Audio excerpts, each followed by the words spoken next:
हल्की सी लाइट। कहीं किसी रूम में कोडिंग चल रही होती है, तो कहीं असाइनमेंट और कहीं ब्रेकअप। ये कहानी है इंडियन इंस्टीट्यूट ऑफ इनोवेशन के एक ऐसे ही हॉस्टल की, जहां एक रात कुछ ऐसा हुआ जो किसी ने सपने में भी नहीं सोचा था। रात के 1 बज रहे थे। इंस्टीट्यूट के बॉयज हॉस्टल के ग्राउंड फ्लोर कॉरिडोर में सिर्फ एक रूम की लाइट जल रही थी, रूम 107, और उस रूम के अंदर बैठा था 4th year engineering student Ravi. Ravi अकेला बैठा अगले दिन होने वाले अपने प्लेसमेंट इंटरव्यू की तैयारी कर रहा था। टेबल पर कॉफी मग्स पड़े थे, व्हाइट बोर्ड पर फॉर्मूलाज लिखे थे और विंडो के बाहर सिर्फ अंधेरा था और एक अजीब सी खामोशी, जैसे किसी तूफान से पहले की शांति हो। उस रात उनके कॉलेज कैंपस में प्लेसमेंट के लिए एक बहुत बड़ी टेक कंपनी हाइपोटेन्यूज टेक्नोलॉजीज आई थी, लेकिन वो उसमें सिलेक्ट नहीं हो पाया था, जिसकी वजह से वो पहले से थोड़ा दुखी था। इसलिए अब वो अपनी तैयारी में कोई कसर नहीं छोड़ना चाहता था और एक अच्छी नौकरी के लिए दिल लगाकर पढ़ाई कर रहा था। तभी उसे एक जोर की ठक की आवाज आई। उसके रूम के बाहर कॉरिडोर में शायद कुछ गिरा। रवि ने पहले इग्नोर किया। हॉस्टल में आवाजें आना नॉर्मल होती हैं। उसे लगा कि शायद कोई ड्रंक होगा या कोई बाथरूम गया होगा, लेकिन कुछ देर में उसे किसी के गुर्राने की आवाज आई, जैसे कोई जानवर बाहर घूम रहा हो। रवि ने धीरे से अपने रूम का डोर खोला और बाहर देखा। कॉरिडोर एकदम खाली था, बस एक ट्यूबलाइट जल रही थी जो फ्लिकर कर रही थी। पर फ्लोर पर एक पतली सी डार्क लाइन थी जो हॉस्टल के कॉमन बाथरूम से होती हुई उसके डोर के सामने से फर्स्ट फ्लोर की सीढ़ियों की तरफ जा रही थी। जब उसने उस लाइन को ध्यान से देखा तो वो घबरा उठा। वो कोई पानी नहीं था, बल्कि गाढ़ा लाल खून था। अचानक रवि को कॉमन बाथरूम से किसी के चीखने की आवाजें आईं। रवि हिम्मत करके कॉमन बाथरूम की तरफ बढ़ा, जहां से वो खून की लाइन शुरू हुई थी।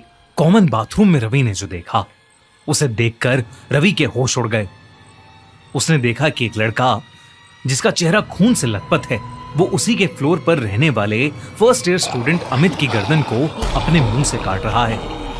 वो लड़का जिसका चेहरा खून से लाल था, वो कोई और नहीं, उन्हीं के हॉस्टल में रहने वाला विराट था। रवि विराट का अच्छा दोस्त था और उसके साथ क्रिकेट खेलता था।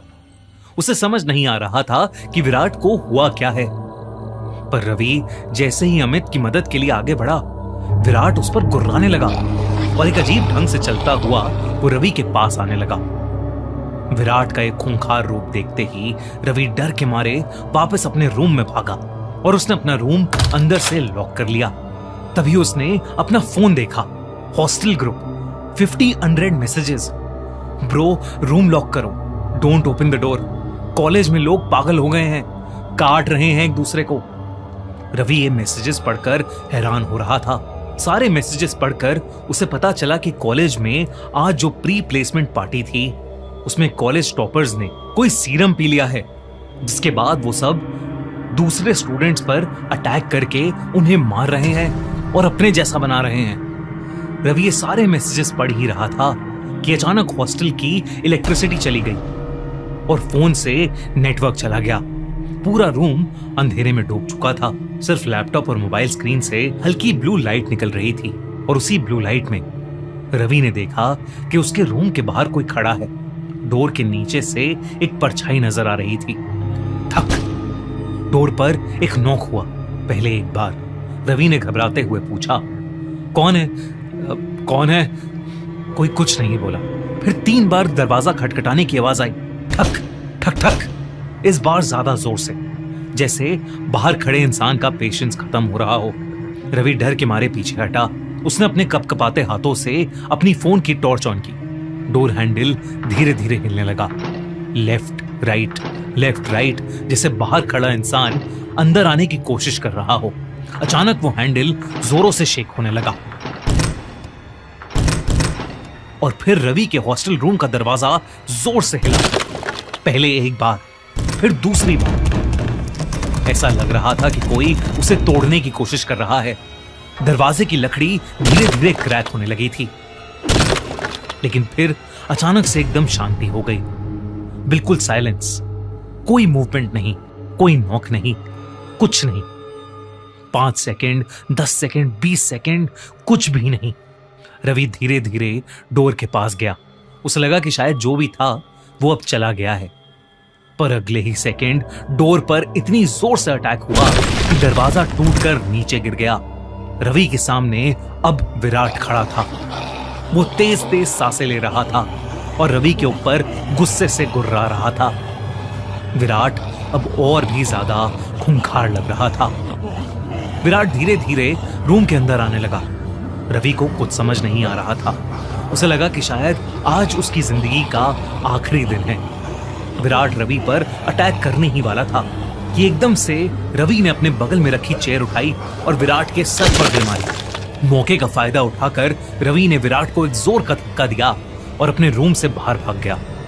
वो छुपते छुपाते कैंपस के गेट की तरफ जाने लगा कि तभी उसने देखा कि 100 से ज्यादा स्टूडेंट्स एक झुंड में लड़खड़ाते हुए चल रहे हैं।